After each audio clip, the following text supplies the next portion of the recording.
Masya Allah ya. Jadi ini salah satu hal yang menjadi kebesaran dari Allah Subhanahu Wa Taala, bahwa ketika Allah sudah memberikan segala sesuatu ya, yang tidak mungkin jadi mungkin. Jadi ada penuaan dini pada anak, dan kita lihat ini memang sebuah penyakit yang berkaitan dengan genetik ya, Caya.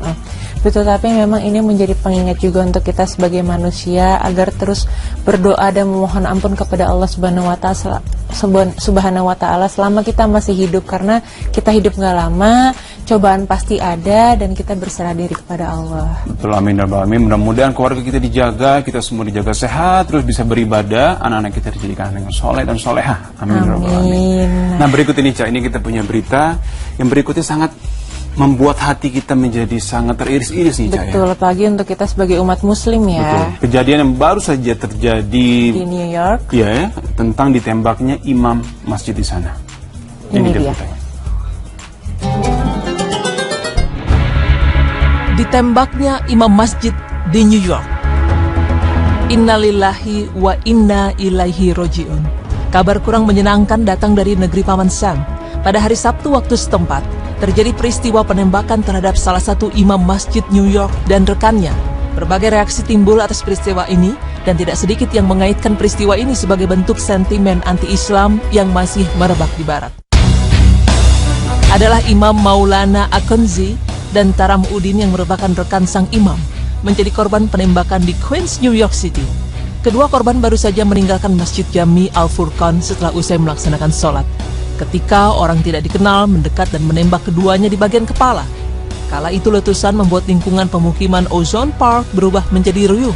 Sang imam dan rekannya langsung dilarikan ke Jamaica Hospital Medical Center, namun nyawa keduanya tidak tertolong melalui prosedur penyelamatan yang dilakukan. Keterangan polisi yang dikutip oleh berbagai media mengatakan, peristiwa tersebut terjadi sekitar pukul 13.50 waktu setempat.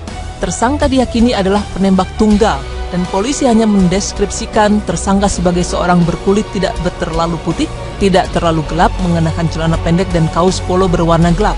Saksi mata lainnya mengungkapkan tersangka melarikan diri masih dengan membawa senjatanya. Pemirsa beriman, peristiwa tersebut mendatangkan reaksi beragam dari masyarakat dan dikabarkan merupakan suatu aksi kebencian. Benarkah hal itu adanya? Selengkapnya setelah jeda pariwara, tetap di Berita Islami.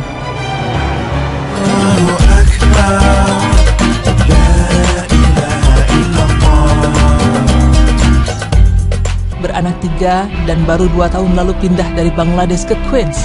Beliau selama ini dikenal sebagai sosok yang cinta damai dan sangat dikenal, dihormati, serta dicintai banyak kalangan di Ozone Park, yang merupakan tempat komunitas muslim terbesar bermukim di Queens, New York. Begitu cinta damainya sosok Akunzi, keponakannya bahkan berkata bahwa ia tidak melukai lalat. Begitu dikenalnya, sang imam membuat peristiwa ini mendapat banyak perhatian serta reaksi keras dari banyak komunitas muslim, khususnya di Amerika. Tak lama berselang setelah kejadian, sejumlah orang dari komunitas muslim berunjuk rasa di lokasi kejadian dan mereka menyebut penembakan itu kejahatan berbasis kebencian. Peristiwa tersebut memang mendatangkan perasaan tidak aman. Beberapa warga bahkan berkata bahwa peristiwa penembakan itu mengancam masa depan serta mobilitas umat muslim di New York khususnya dan di Amerika umumnya. Kepolisian setempat memang menyatakan bahwa bentuk motif penembakan belum diketahui dengan jelas, meski banyak yang menyimpulkan bahwa Imam Akunzi dan Taram Udin menjadi korban sentimen anti-Islam yang membuat kekerasan dan diskriminasi terhadap muslim meningkat pesat. Pemirsa beriman, seperti diketahui bahwa sentimen anti-Islam memang begitu merebak di negeri Paman Sam. Hal tersebut diperburuk dengan adanya kampanye-kampanye anti-Islam yang diusung oleh salah satu kandidat presiden. Politik rasisme dan anti-Islam yang dilancarkan membuat hubungan antara ras, etnik, dan antar agama menjadi renggang, bahkan membangun kecurigaan dan kebencian. Pemirsa, Allah Ta'ala berfirman, "Hai orang-orang yang beriman, jika datang kepadamu orang fasik membawa suatu berita, maka periksalah dengan teliti, agar kamu tidak menimpakan suatu musibah kepada suatu kaum tanpa mengetahui keadaannya, yang menyebabkan kamu menyesal atas perbuatan itu." Quran Surah Al-Hujurat ayat 6. Boleh jadi, diskriminasi dan sentimen anti-Islam memang terbukti menjadi dasar terbunuhnya Imam Akunzi dan Taram Udin.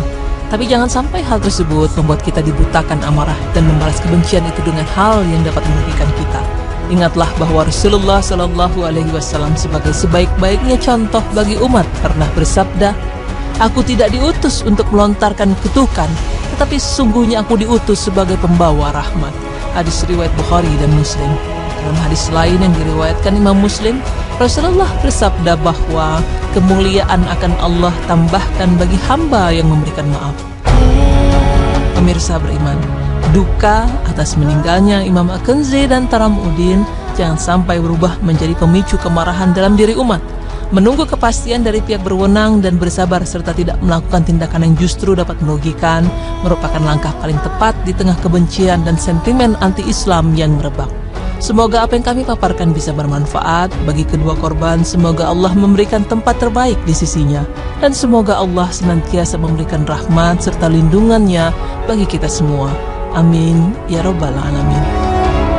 Dari komunitas muslim berunjuk rasa di lokasi kejadian dan mereka menyebut penembakan itu kejahatan berbasis kebencian.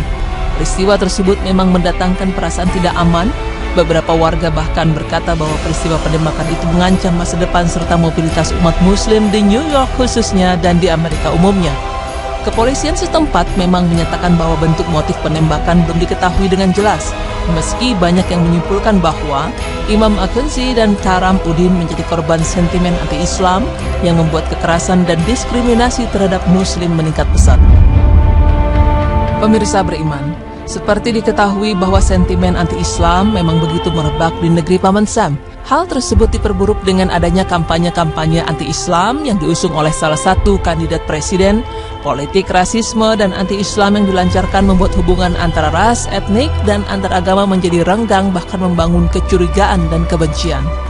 Pemirsa, Allah Ta'ala berfirman, "Hai orang-orang yang beriman, jika datang kepadamu orang fasik membawa suatu berita, maka periksalah dengan teliti, agar kamu tidak menimpakan suatu musibah kepada suatu kaum tanpa mengetahui keadaannya, yang menyebabkan kamu menyesal atas perbuatan itu." Quran Surah Al-Hujurat ayat 6. Boleh jadi, diskriminasi dan sentimen anti-Islam memang terbukti menjadi dasar terbunuhnya Imam Akenzi dan Taramuddin. Tapi jangan sampai hal tersebut membuat kita dibutakan amarah dan membalas kebencian itu dengan hal yang dapat merugikan kita. Ingatlah bahwa Rasulullah Shallallahu Alaihi Wasallam sebagai sebaik-baiknya contoh bagi umat pernah bersabda, "Aku tidak diutus untuk melontarkan kutukan, tetapi sesungguhnya aku diutus sebagai pembawa rahmat." Hadis riwayat Bukhari dan Muslim. Dalam hadis lain yang diriwayatkan Imam Muslim, Rasulullah bersabda bahwa kemuliaan akan Allah tambahkan bagi hamba yang memberikan maaf. Pemirsa beriman, duka atas meninggalnya Imam Akenzi dan Taramuddin jangan sampai berubah menjadi pemicu kemarahan dalam diri umat.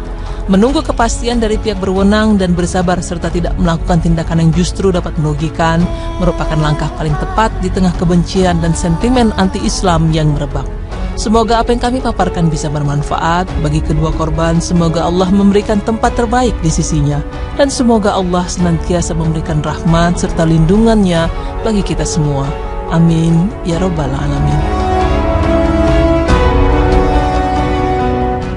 Innalillahi wa inna ilaihi raji'un. Ini berita yang sangat membuat kita sedih sekali, Cahaya. Dan kita sangat berharap kejadian-kejadian di mana satu bangsa kemudian hidup beragama secara berdampingan ini sebaiknya bisa berjalan dengan baik, dengan damai, dengan ikhlas lah insya Allah. Betul, dan kita juga berdoa semoga kejadian seperti ini tidak terulang lagi ya. Betul sekali, dan mudah-mudahan Allah memberikan tempat yang terbaik untuk almarhum, dan kita bisa menjaga kerukunan antar umat beragama dan umat Islam kemudian tidak terpancing dan terus bisa menciptakan kedamaian. Amin ya Rabbal Alamin. Amin. Dan alhamdulillah pemirsa, sudah 3 berita yang kami sampaikan hari ini, semoga semuanya bermanfaat ya.